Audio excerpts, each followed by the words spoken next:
fazer a leitura do texto enviado pelo professor Sandro Amorim.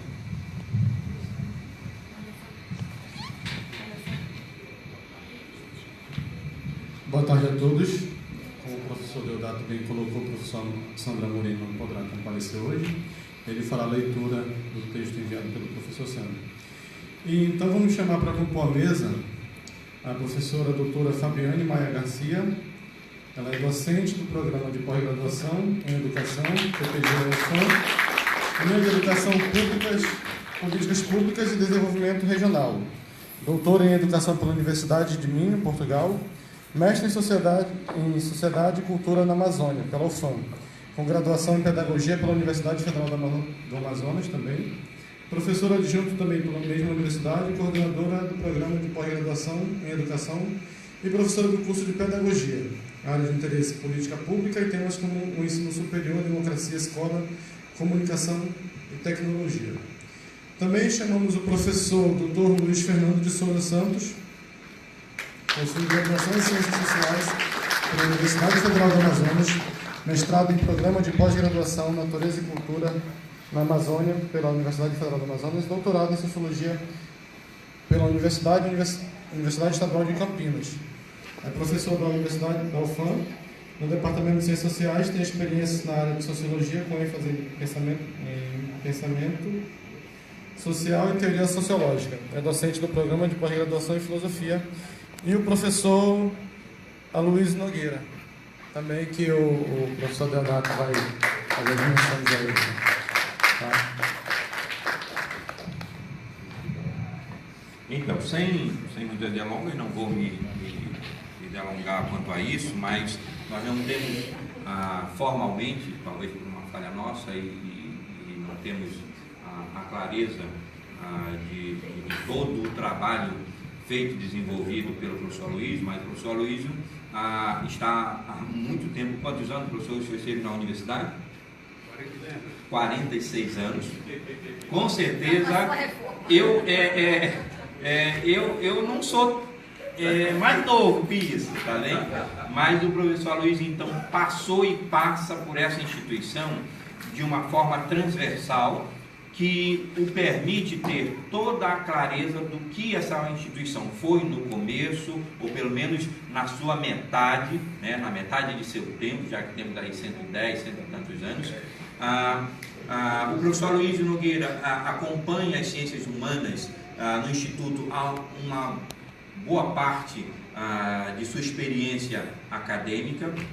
Por muitos anos militou nas diversas frentes de movimentos sociais e movimentos sindicais aqui no Estado. Se não me falha a memória, é um dos fundadores do Partido dos Trabalhadores aqui no Estado do Amazonas, e militou como professor, como acadêmico, muito no Departamento de História, pelo qual foi então aposentado. Então, a gente não vai fazer aqui toda uma lista muito detalhada de tudo que foi o professor Aloysio Nogueira, mas tenham clareza e tenho certeza que hoje, neste pequeno evento, nós temos a presença, sim, de uma pessoa significativa no campo da vivência e da militância política, no melhor e no mais claro e bom sentido de militância política, no sentido correto e autêntico do político, daquele que age em nome do público e da sociedade, daquele que pensa e pratica a sua ação em nome sempre do que é melhor para a sociedade.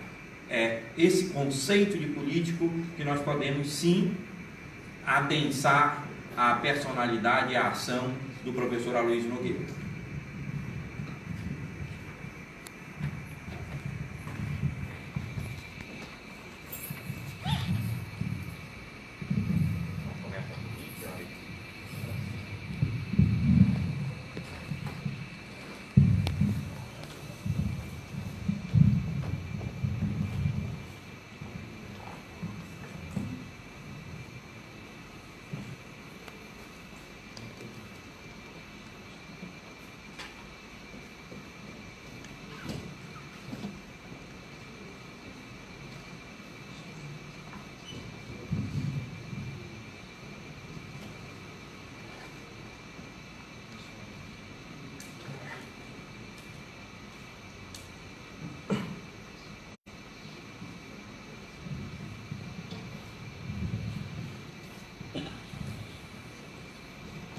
gostaria então de começar, ou antes de começar a leitura do texto do professor Sandro Amorim, dizer que também agradecemos a direção do Instituto, tanto pela indicação e pelo apoio que tem nos dado, como pela abertura do auditório, que estamos ainda no período de férias, né, de recesso, e o auditório, a princípio, talvez não fosse liberado, porque não está no começo ainda, na vigência do período letivo 2019-1.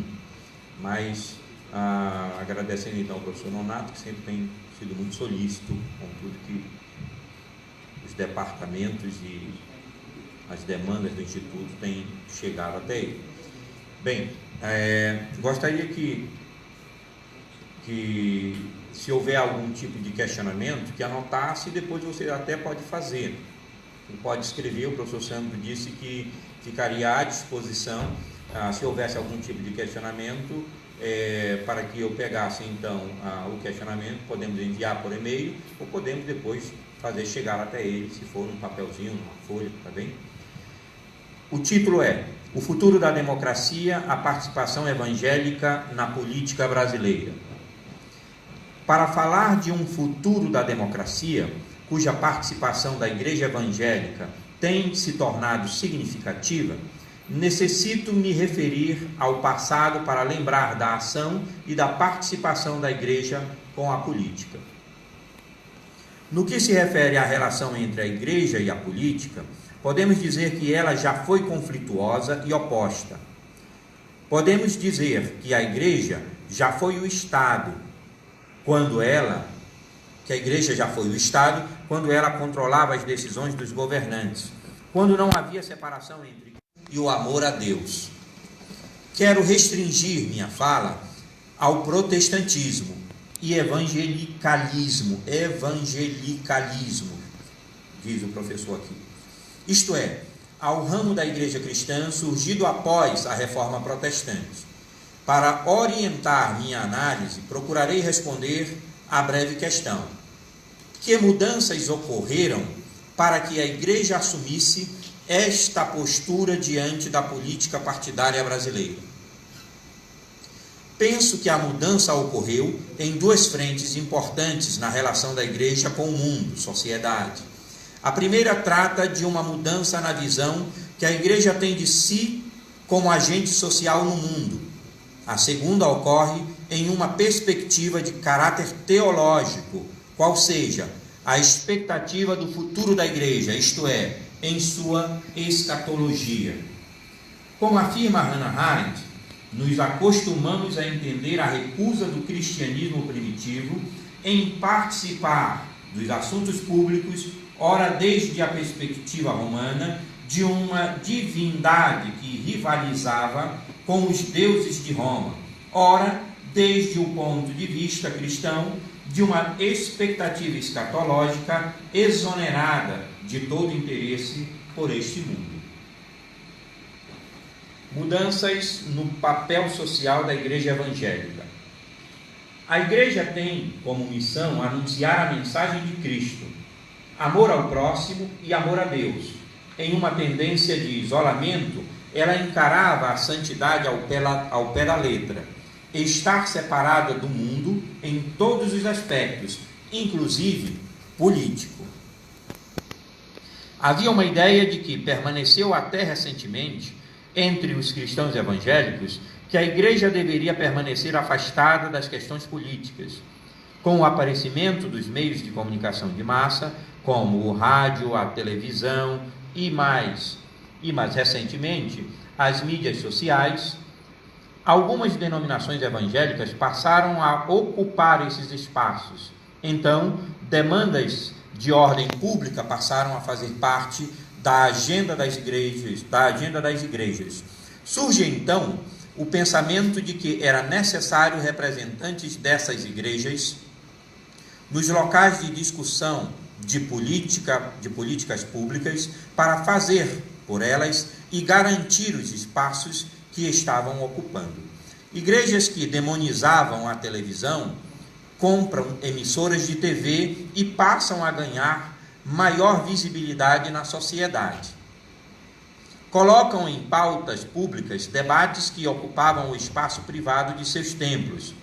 Práticas e ensinamentos particulares, como escolas dominicais e doutrinais, são difundidas por meio da programação veiculada. A consequência disto foi um crescimento numérico explosivo nas palavras dos líderes dessas igrejas. Maior número de pessoas, maior poder de negociação com grupos políticos estabelecidos na política partidária. O número de evangélicos eleitos para cargos públicos aumenta consideravelmente nas últimas eleições. Cita ele: para a Câmara dos Deputados foram eleitos 84 candidatos identificados com a crença evangélica, 9 a mais do que na última legislatura. No Senado, os evangélicos eram 3 e em 2019 serão 7 parlamentares. No total, o grupo que tinha 78 integrantes ficará com 91 congressistas. O levantamento é do Departamento Intersindical de Assessoria Parlamentar, DIAP, com base nos dados disponíveis no portal do Tribunal Superior Eleitoral, TSE. Em 2014, o DIAP identificou 75 deputados seguidores da doutrina evangélica. Em 2010, a bancada tinha 73 representantes na Câmara.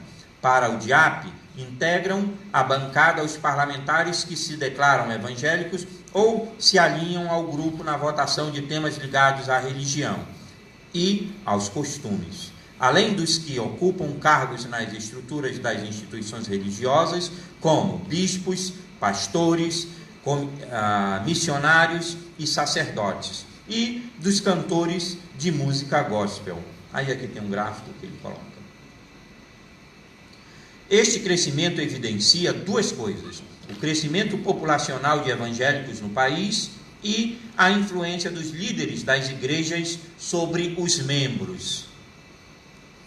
O número de evangélicos no Brasil aumentou 61,45% em 10 anos, segundo dados do Censo Demográfico, divulgado pelo Instituto Brasileiro de Geografia e Estatística, IBGE. Em 2000, cerca de 26,2 milhões se disseram evangélicos, ou 15,4% da população. Em 2010, eles passaram a ser 42,3 milhões, ou 22,2% dos brasileiros.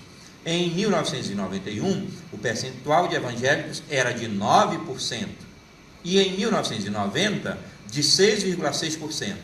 Há uma projeção que, em 2020, as pessoas que se declaram evangélicas serão maioria no Brasil. Mudanças na escatologia das igrejas evangélicas operadas por novas lideranças. A forma como se interpretam as expectativas do futuro da vida dos cristãos foram modificadas a partir de novas propostas teológicas promovidas pelo surgimento de um movimento conhecido como Nova Reforma Apostólica ou Restauração Ministerial Apostólica. Trata-se de uma reinterpretação das doutrinas bíblicas acrescidas de novas revelações que esses apóstolos dizem receber de Deus para serem líderes de multidões. Para que não se pense que isso se trata de uma briga interna da igreja evangélica, é importante lembrar que são esses apóstolos que se candidatam e são eleitos ou indicam em quem os membros das igrejas devem votar, gerando o crescimento de parlamentares evangélicos no Congresso. Embora igrejas protestantes mais tradicionais não abracem essa prática, as igrejas que mais crescem no Brasil possuem estreita relação com esses líderes. São igrejas conhecidas como neopentecostais. Segue uma lista, diz o professor Sandro, dos principais apóstolos que atuam no Brasil. Então ele cita aqui, vou ler rapidamente, acho que é importante, né?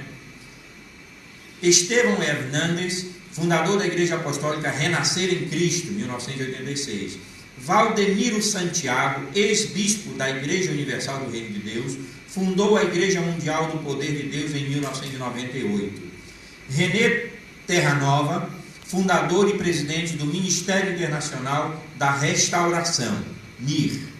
Márcio Valadão, pastor da Igreja Batista de Lagoinha, fundada em 1957. Reinaldo Luiz de Seixas Pereira foi ungido apóstolo após fundar a Bola de Neve Church em 2000, mais conhecido como Rina, era bispo da Renascer em Cristo. Miguel Ângelo, líder da Igreja Evangélica Cristo Vive, fundada em 1985, com sede internacional no Rio de Janeiro. Ezequiel Teixeira, apóstolo do Projeto Vida Nova, conhecida como a Igreja com Cara de Leão, é presidente do Conselho de Ministros das Igrejas Evangélicas de Vida Nova e do Projeto Vida Nova, de Irajá, Rio de Janeiro. Casado com a pastora Márcia Teixeira, vereadora na cidade do Rio de Janeiro. Valnice Milhomens, apóstola da Igreja Nacional do Senhor Jesus Cristo, foi a primeira missionária brasileira enviada pela Convenção Batista Brasileira à África, em 1971, e 13 anos após retornou ao Brasil e desligou-se da Convenção Batista, por desavenças teológicas quanto ao batismo com o Espírito Santo.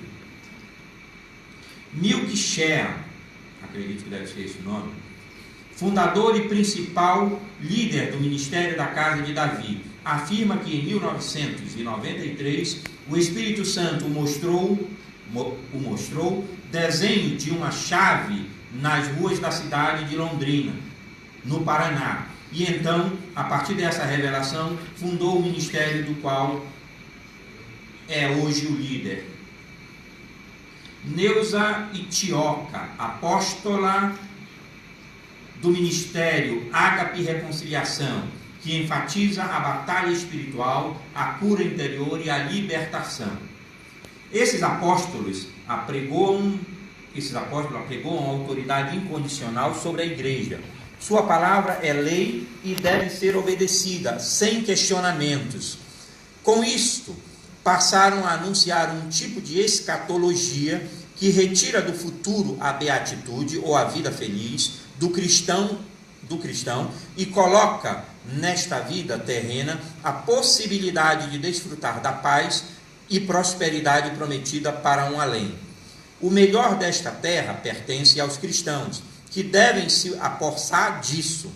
Esta teologia é chamada no meio evangélico de teologia da prosperidade, cujas promessas de Deus aos crentes devem ser vividas neste plano.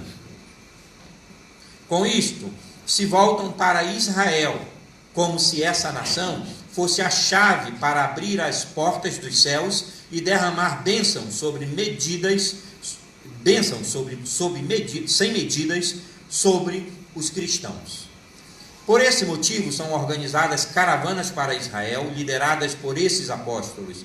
Trata-se de um turismo religioso, mas que reforçam as questões políticas. A questão de Israel ou terra prometida é a última folha, já vou terminar.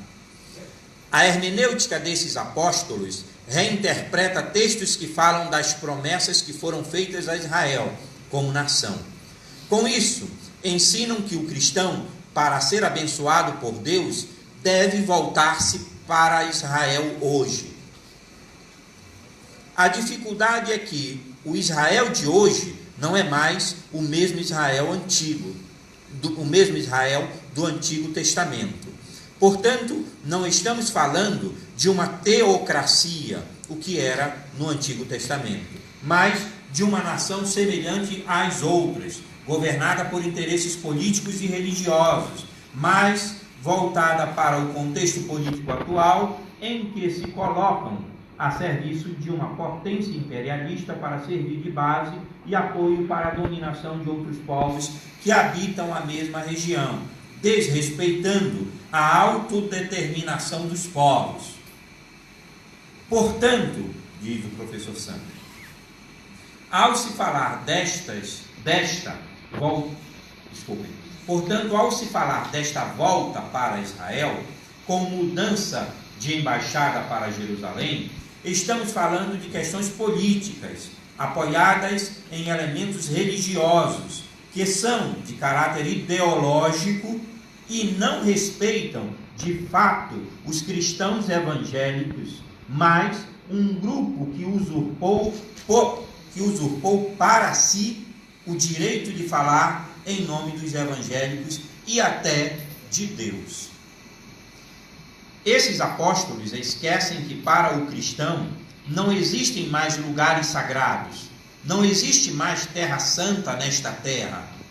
Trata-se de uma nova cruzada em que alguns elementos de igrejas evangélicas apoiam porque lhes falta o verdadeiro conhecimento da palavra que eles dizem pregar. Esquecem o amor ao próximo, o amor a Deus e a liberdade que Jesus Cristo veio anunciar. Encerro com as palavras de Hannah Arendt, que serve de alerta para todo cristão que aspira à vida política. O motivo de assumir o ônus da política terrena é o amor ao próximo, não o temor a ele. É isso. Muito obrigado pela leitura, pela escuta.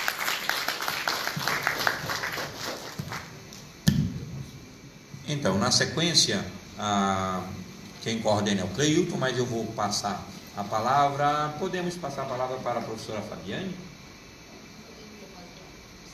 Ele observa tudo, ele é o debatedor, né? Ele vai observar também. E aí, não, ele faz depois no conjunto. Então, na sequência, a professora Fabiane fala, após a professora Fabiane, o professor Luiz Fernando, e aí o professor Luiz Nogueira encerra o primeiro bloco, tá bem? Depois a palavra volta novamente para a professora Fabiane. Bem, só lembrando que sempre são 10 minutos, aí alguém pode coordenar para não passar muito, né? Tá bem? Muito obrigado.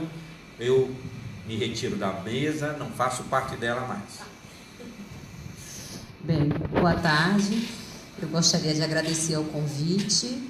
É muito gratificante estar aqui com vocês, porque a gente, na verdade, vem para um momento em que a gente espera aprender junto. Estar nessa mesa é uma satisfação muito grande, é uma honra.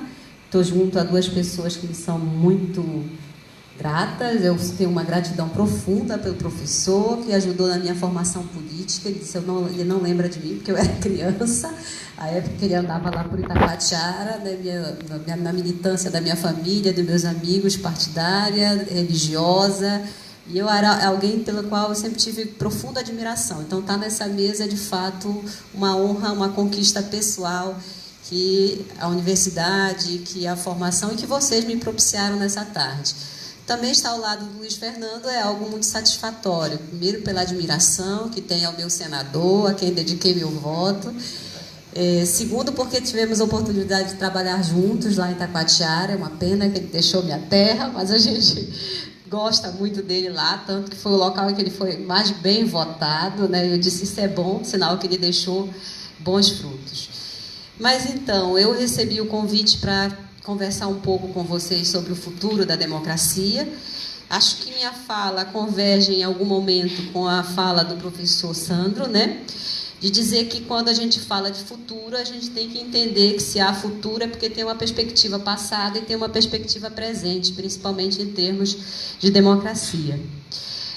Também entender que a palavra democracia, para mim, naquilo que eu estudei, ela é uma palavra legitimadora. E muitas vezes legitimadora de coisas nada daquilo que a gente pensa democráticas. Se não, tomemos aí como base a democracia grega, que é propalada pela maioria das pessoas, né, em que mulheres, negros, escravos não faziam parte.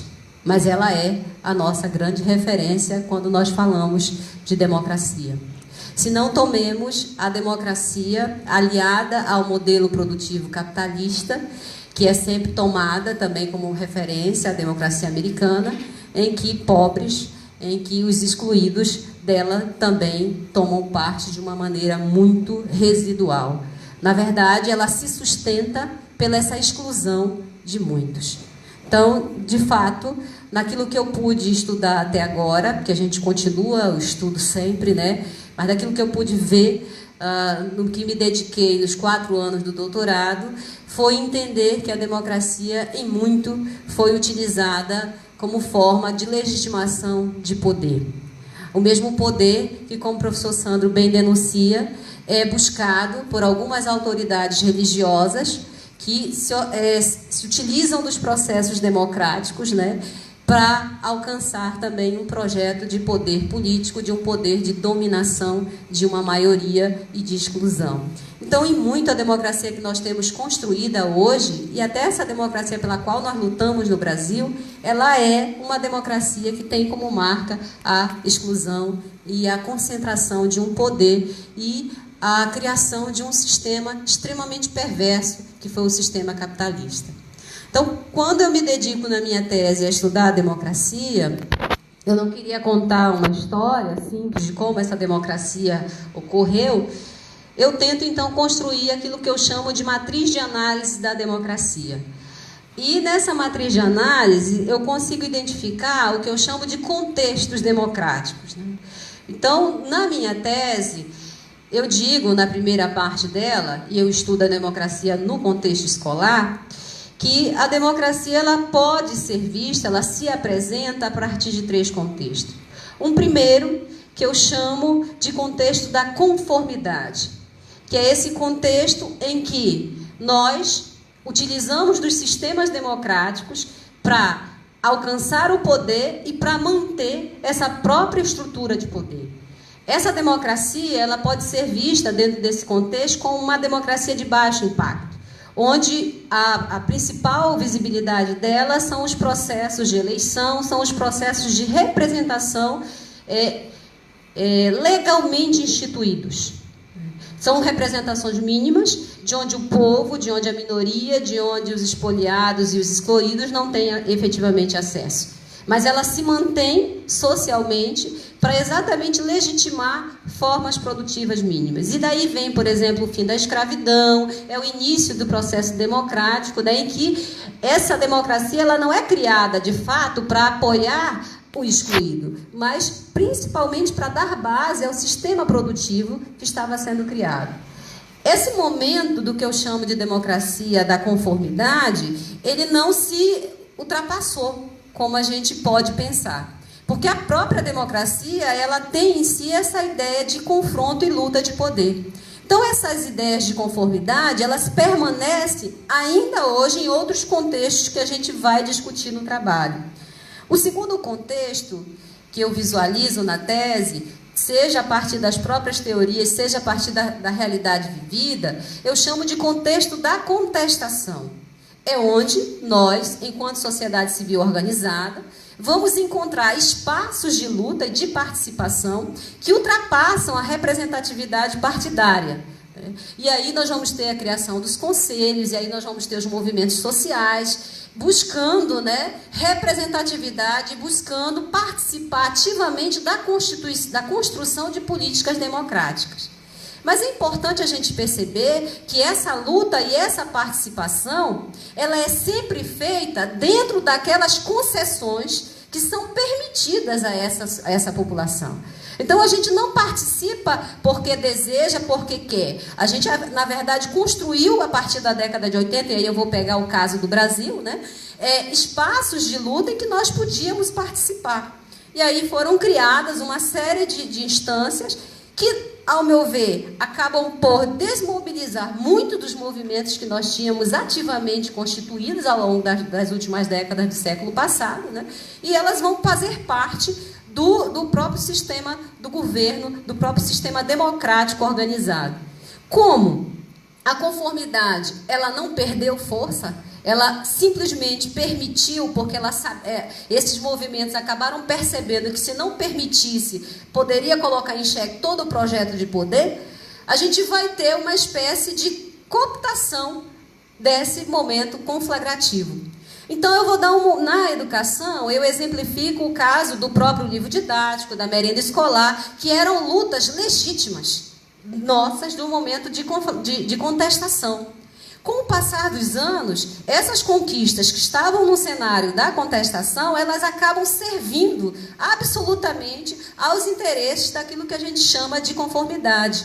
Porque os empresários vão pegar a verba, por exemplo, da educação, que era uma conquista nossa para ampliação de verbas, e vão utilizar para vender os seus equipamentos para a escola, para vender a alimentação. O Parque Gráfico no Brasil é um dos mais importantes e mais modernos do mundo por conta disso. Então, o capitalismo e o próprio sistema democrático vinculado aos contextos de conformidade ganham força e assumem essas lutas em seu próprio benefício. E acabam pegando aquilo que eram nossas conquistas como conquistas do próprio momento capitalista. Não é à toa que a gente viu, nos últimos anos, os movimentos como Todos pela Educação, pedindo aumento de verba pela educação, lutando supostamente por professores. Na verdade, eram lutas que trazem em si muito dos interesses da conformidade. O terceiro contexto e último contexto que a gente explora é o que eu chamo de conflagratório. E esse contexto, efetivamente, são contextos muito mais radicais, de democracia radical.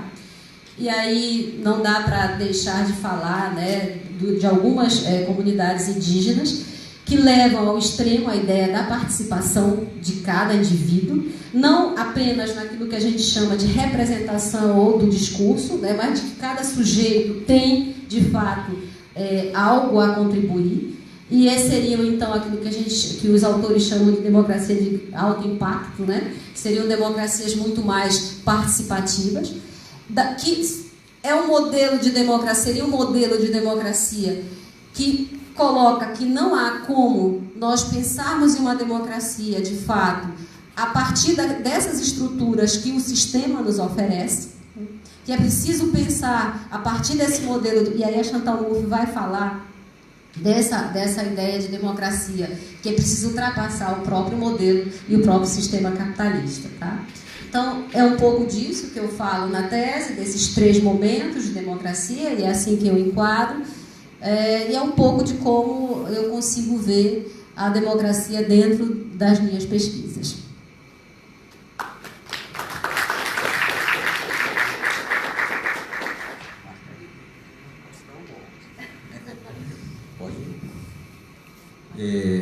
Boa tarde.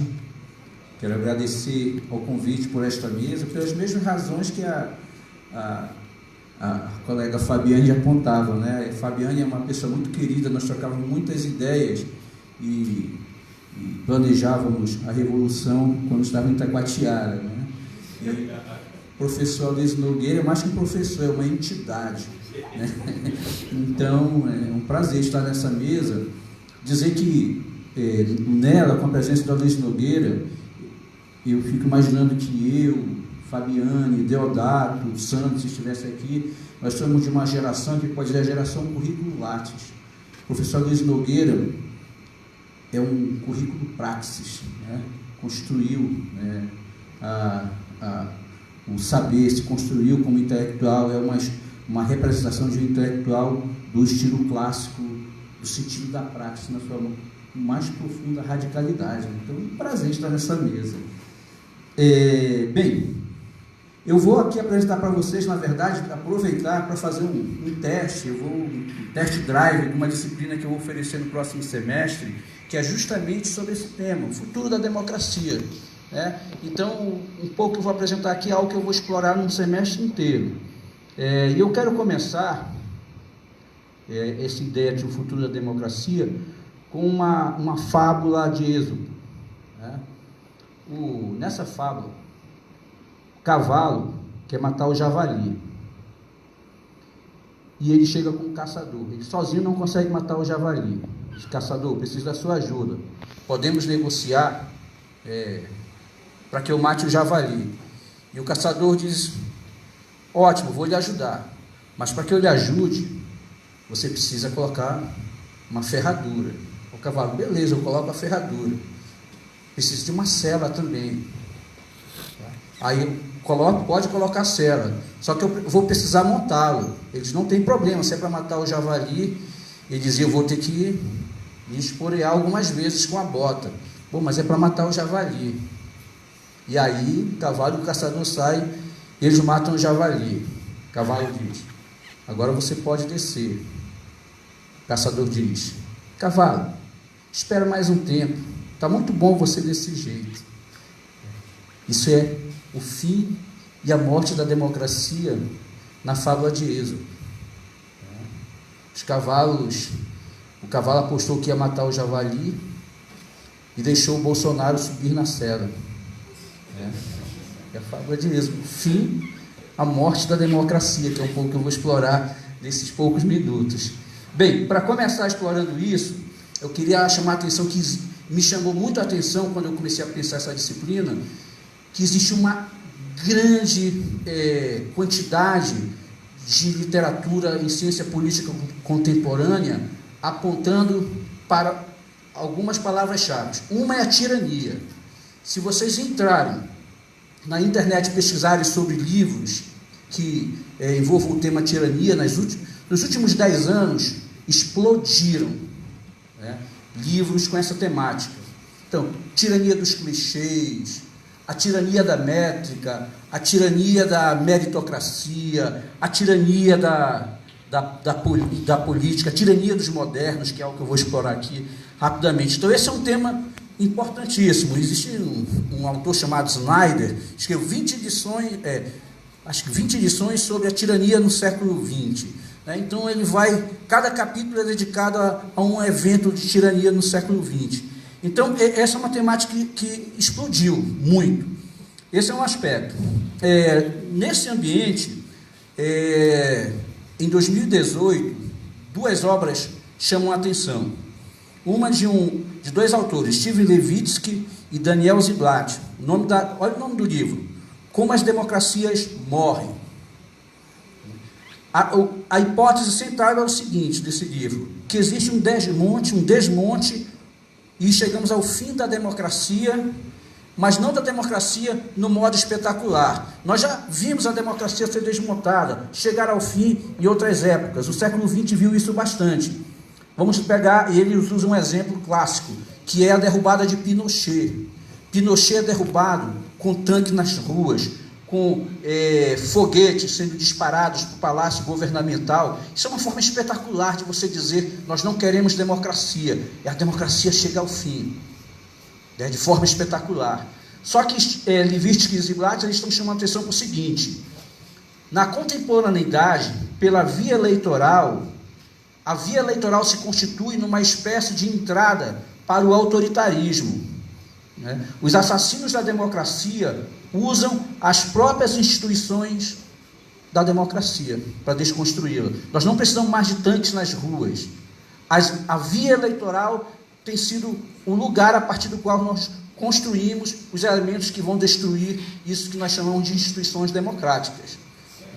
Estados Unidos, o Brexit, na Europa, na Polônia, enfim, na França, o risco disso, e na América Latina, o Brasil constitui o caso mais clássico, mais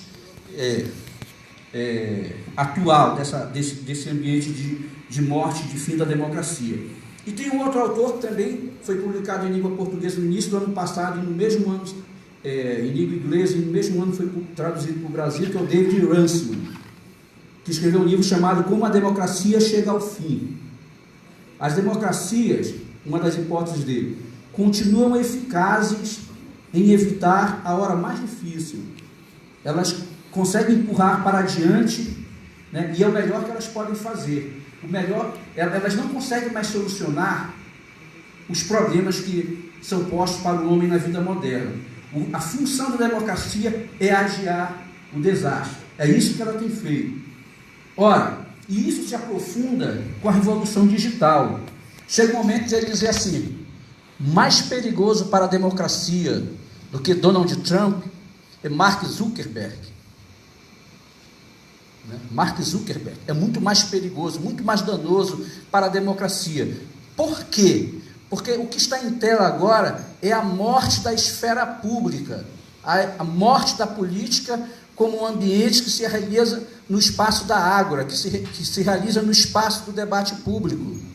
É tanto que eu li, ontem mesmo eu entrei no site da revista Forbes e tinha lá um artigo que dizia o seguinte: a questão da desigualdade no mundo não será solucionada por decretos, por luta nas ruas, né? Com bom senso, nós vamos utilizar algoritmos. Esses algoritmos vão definir aonde a riqueza está concentrada e vai dizer: Deodato, você tem 3 ternos, você vai passar um para o Luiz Fernando. Os algoritmos vão definir isso. E isso é bom. O Runciman diz assim: os líderes desse ambiente de revolução digital acreditam que isso é bom para a democracia. Mas é a morte dela.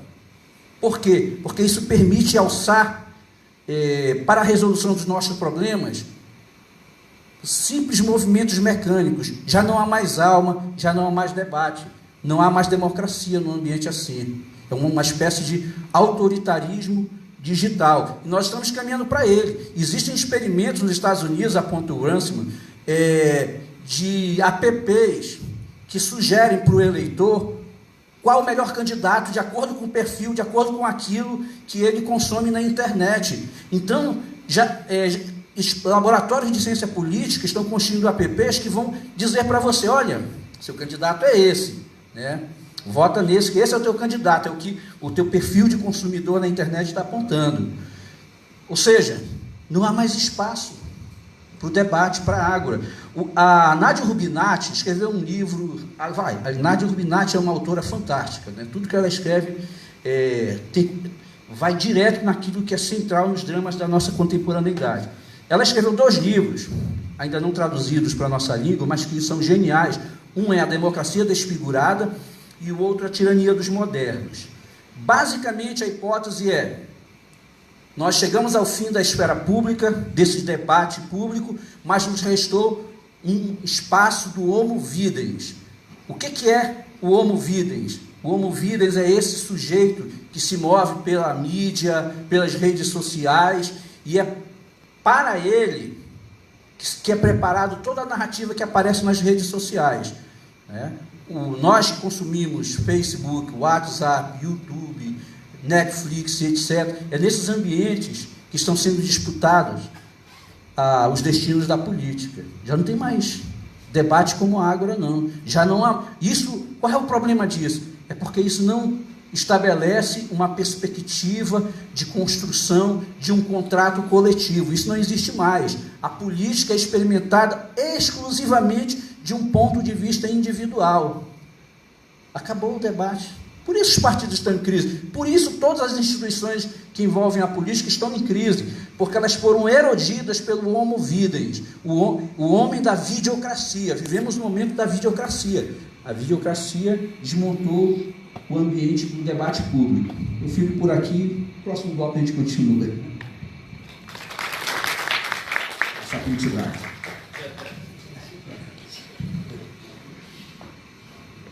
Quanto é o tempo? 10 minutos. 10 minutos também para você. Tá difícil, né? Bom, primeiramente eu gostaria de agradecer ao convite. Você dizia tudo, guarda com mais 10, depois tem mais as considerações. Então primeiro eu falo, depois faço as considerações dos dois? Não, eu digo assim, as considerações finais, você tem 10 minutos agora, vai ter mais 10 depois, e aí já tem suas considerações. Bom, então primeiro quero agradecer ao convite que foi feito, está aqui realmente às 14 horas, e o tema que foi proposto, né, é o futuro da democracia e desafios do presente. A professora Fabiane, ela apresenta uma possibilidade de não haver morte dessa chamada democracia que aí está. Porque, embora essa democracia esteja dentro de uma certa conformidade, mas junto a ela, a contestação vai, em certa medida, neutralizá-la e fazê-la com